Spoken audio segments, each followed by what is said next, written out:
ስራ የፈታ አይምሮ የሰይጣን ቤተ ሙከራ ነው ይባላል። ሰይጣን ኃጢአቶችን ቴስት የሚያደርግበት ስራ ፈቱ ላይ ነው እየወሰደ።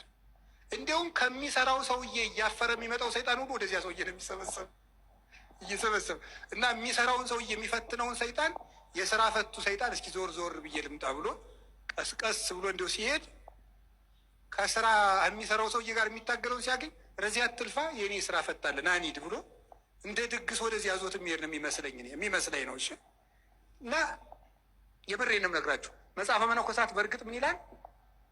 ከትጉሁ ባይታዊ ጋር የሚታገለውን ሰይጣን እንቅልፋሙ ላይ የነበረው ሰይጣን ይሄድና ናይን የሰነፋለ ብሎ ዞት ይመጣል ይላል። እዚህ ጋር አትልፋ ይለዋል። ያኛው ሌሊት እየጸለየ ቅንድሙን ሲለው በዚያ እኮ ሊውላችሁ ከሚጸልየው ሰውዬ የተሸነፈው ሰይጣን ሁሉ እናንተ ላይ ነው እየመጣ ድብትም ያደርጋችሁ ጫንም ያደርጋችሁ ማለት ነው።